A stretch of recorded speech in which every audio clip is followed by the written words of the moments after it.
Amados hermanos, volvemos a hablar sobre nuestra lección número 20, esta vez las implicaciones de una vida nueva, de la revista El Discípulo, esa edición especial que hemos estado estudiando todos estos meses.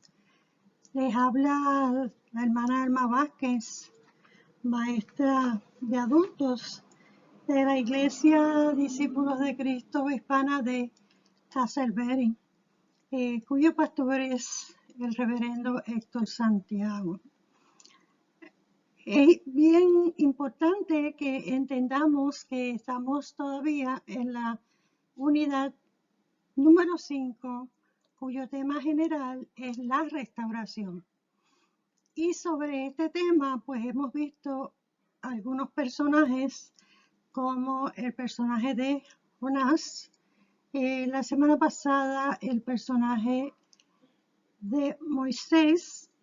En esta ocasión ya nos vamos a ir al Nuevo Testamento para ver a otro personaje muy importante en el Nuevo Testamento, y al mirar la porción bíblica de Hechos, inmediatamente pues podemos saber que se trata de Pablo. Las implicaciones de una nueva vida.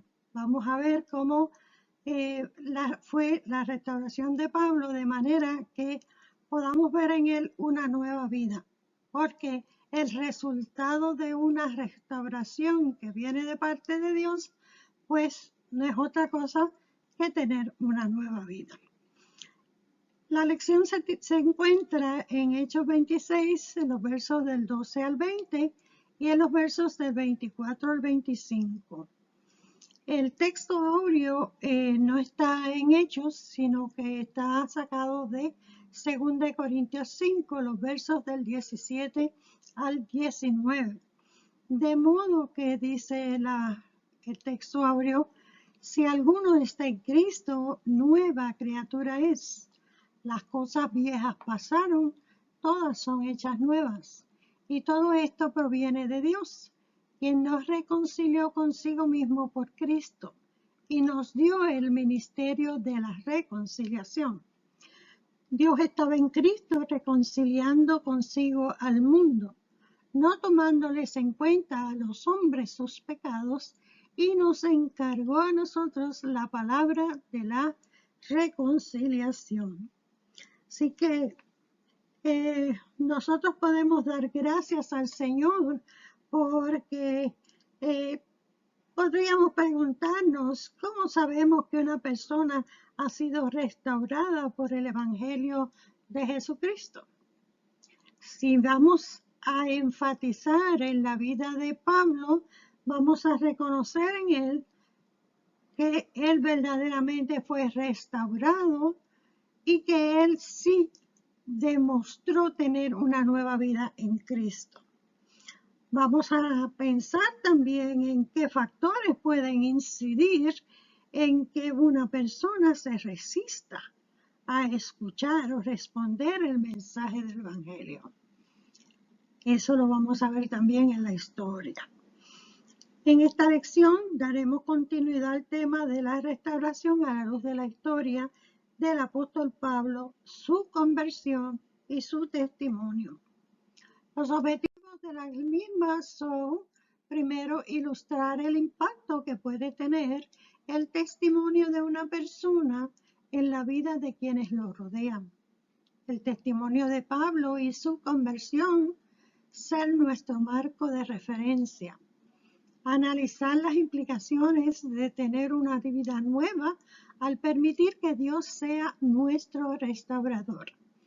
Y destacar la importancia de modelar lo que predicamos con nuestro testimonio, especialmente sobre lo que Dios ha hecho y restaurado en nuestra vida.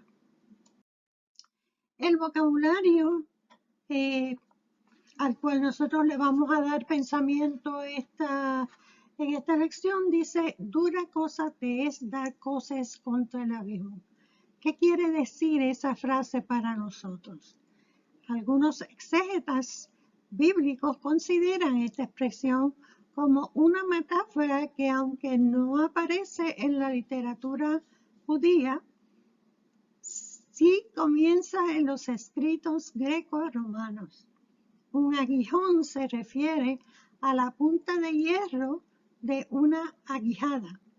Esta es una vara larga que se utiliza para obligar a andar a los bueyes, las mulas u otros animales que sirven en las labores del campo, mayormente aquellos que trabajan con el arado. Es una expresión utilizada para denotar lo necio e ilógico que puede ser resistirse a dejar de hacer algo que te hace daño. En este caso, ilustra que resistirse a la voluntad de Dios termina siendo un acto necio y sin sentido. Otro término que vamos a ver en la lección es ministro y testigo. La palabra ministro en este versículo se refiere a mayordomo o sirviente, encargado de administrar alguna tarea asignada y cumplir con la comisión de su maestro o señor. La palabra testigo proviene del griego mártir, que se refiere a quien da testimonio de las cosas que ha visto y oído. Desde su conversión, Pablo cumplió con la comisión que se le asignó, testificando ante judíos, gentiles, griegos, romanos, reyes y diversos pueblos. Como dije, vamos a ver en Hechos 26 los versos del 12 al 20 y luego del 24 al 25. ¿Ha conocido usted alguna persona que se ha resistido a escuchar el mensaje del Evangelio de Jesucristo? Quizá esta persona evita estar en lugares donde se habla del Evangelio porque ha estado alguna experiencia o ha tenido alguna experiencia negativa con alguien o con algo en alguna iglesia cristiana o en algún religioso que se le ha dado mal testimonio, que lo ha decepcionado. Muchas de esas podrían ser, o algunas de esas razones por las cuales muchas personas se resisten a ir a una iglesia, a un templo o congregarse para escuchar la palabra de Dios, para escuchar del Evangelio. Esto muchas veces, el testimonio de alguna persona que no ha sido tan bueno, pues lo hace rechazar el poder enfrentarse para escuchar el Evangelio. Nuestro comportamiento debe reflejar lo que predicamos. Una persona que ha sido restaurada por Dios debe manifestar ese cambio. A eso vamos, a ese punto vamos. En el pasaje bíblico leído, trataremos de ilustrar el impacto que puede tener el testimonio de una persona en la vida que los rodea, tomando el ejemplo de Pablo y su conversión.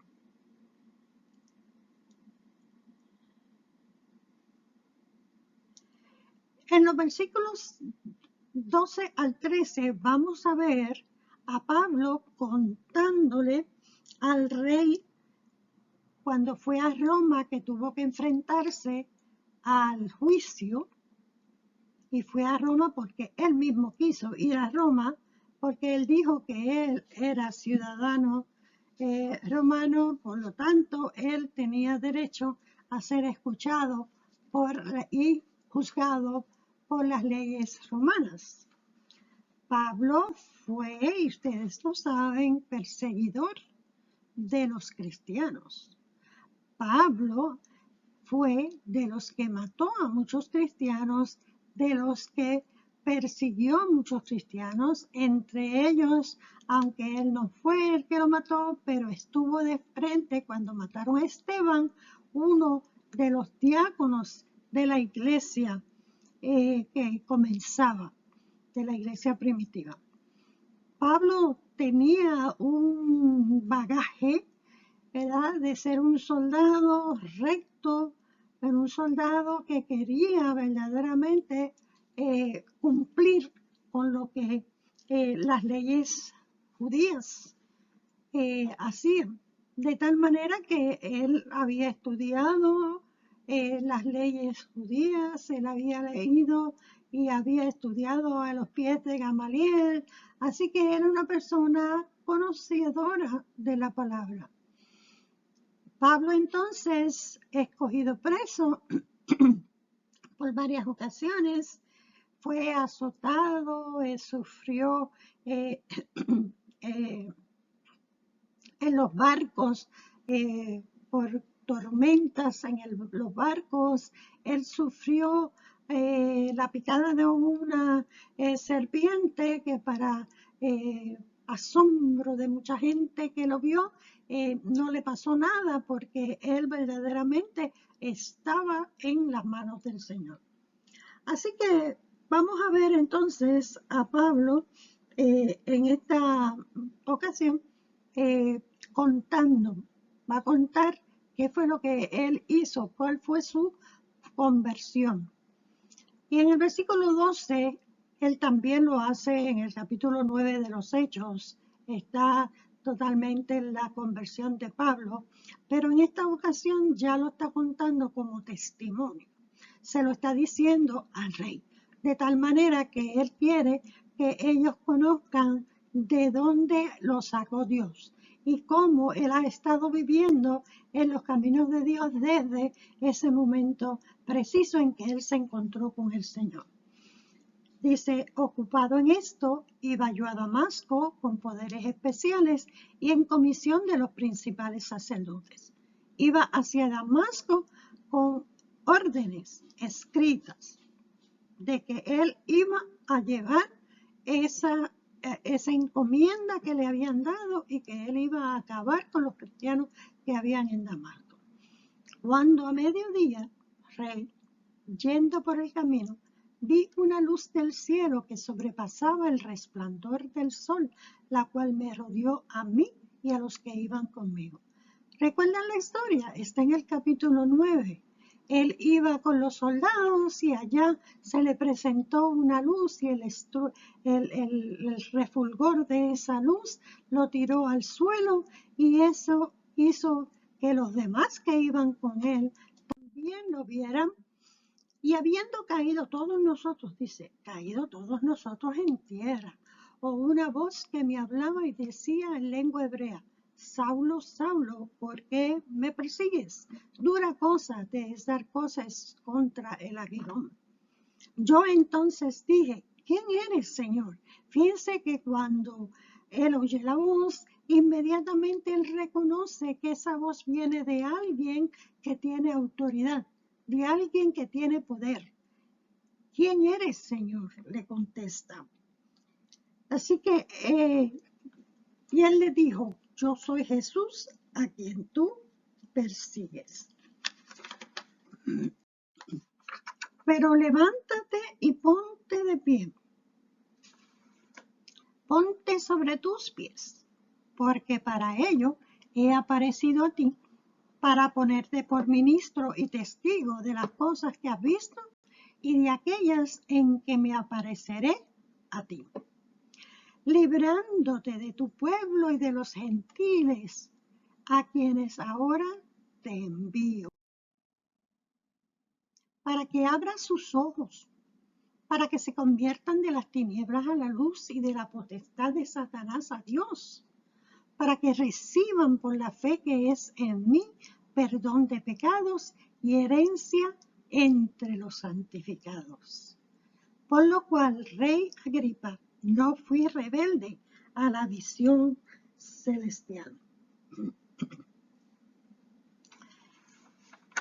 Cuenta él que cayó, cuenta él que oyó una voz, cuenta es que reconoció quién era esa voz y reconoció, y Dios en esa voz le decía,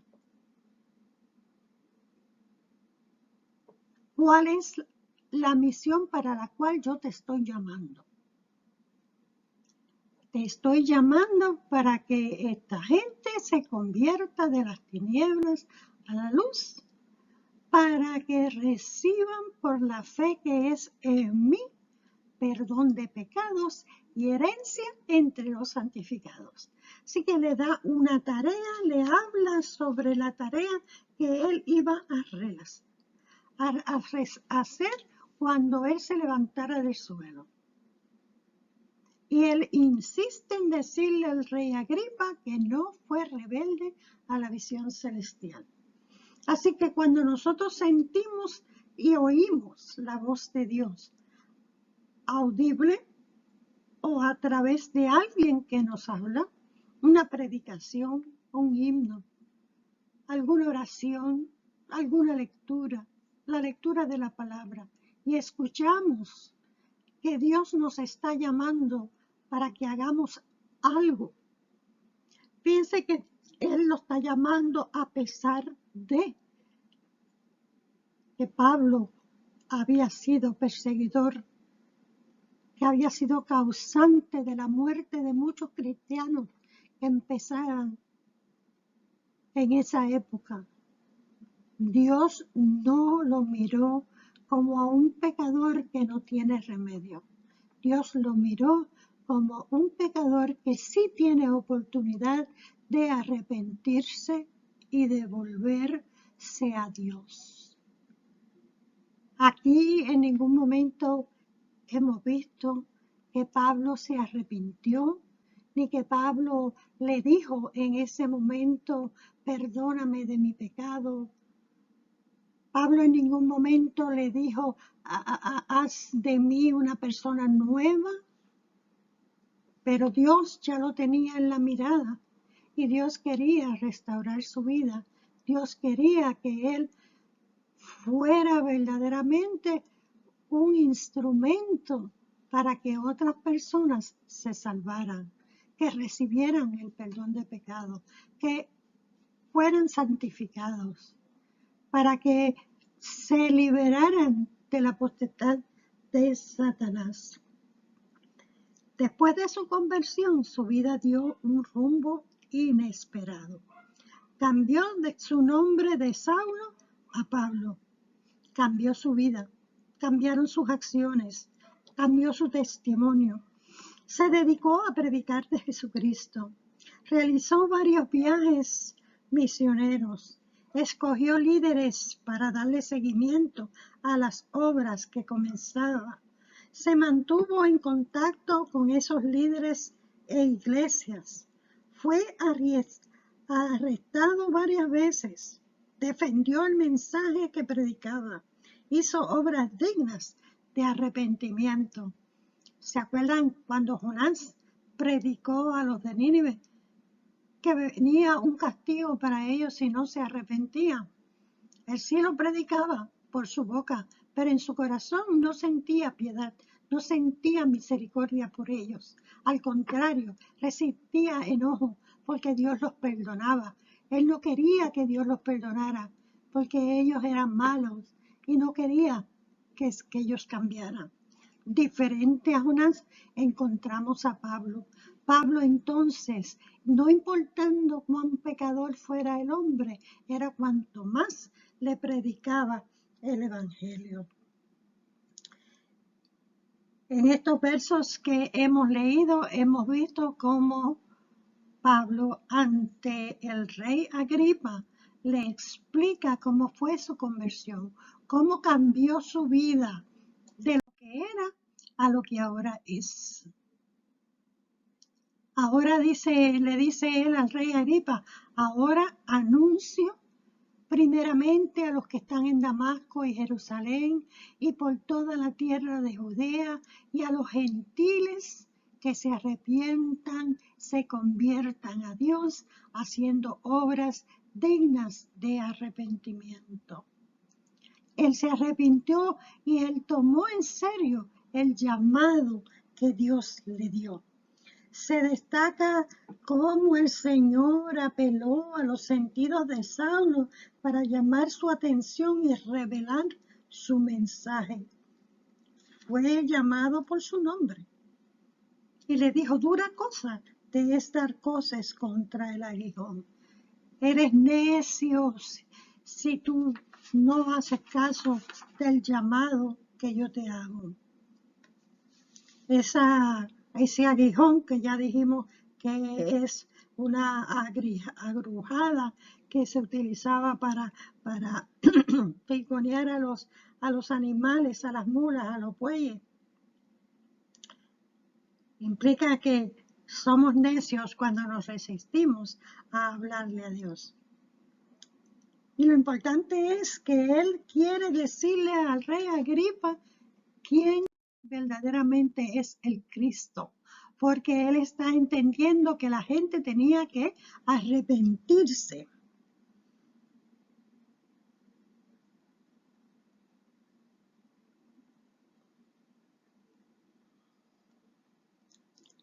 Ahora él se convierte en un ministro, ahora se convierte en un testigo, ahora se convierte en uno que verdaderamente acepta la comisión de parte de Dios. Pablo decidió obedecer. ¿Se acuerdan de la clase de decisiones y consecuencias?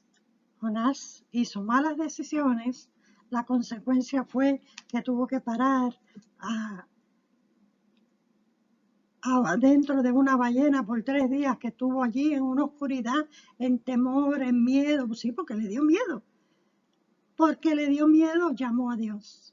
Sin embargo, Pablo, inmediatamente que oye su voz, reconoce y con respeto, Señor, Señor, ¿quién eres? Ahí Pablo está verdaderamente presentándole al rey que él estaba verdaderamente escuchando a Jesucristo el Señor. Más adelante, en los versículos 24 y 25, dice que diciendo él estas cosas en su defensa, Festo a gran voz dijo, estás loco, Pablo, las muchas letras te vuelven loco. ¿Se acuerdan la lección pasada? Estamos hablando de los estigmas y de los sobrenombres que le ponemos a las personas cuando no queremos entender cómo es su conducta y quién es.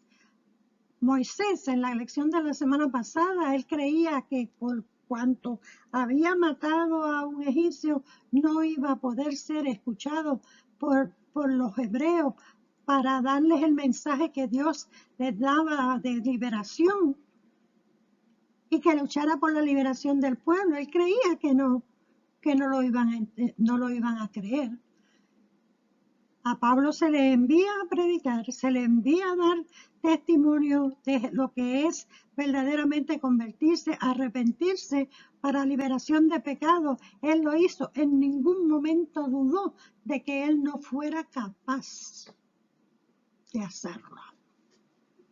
Festo lo llama loco. ¿Se acuerdan que dijimos ahorita que una persona que no quiere creer o que no quiere aceptar el evangelio se puede llamar necio? Dura cosa te das cosas contra el aguijón. El Festo no quiso aceptar lo que Pablo le estaba diciendo, por eso le llama loco. Sin embargo, el que estaba mal y que era necio era él.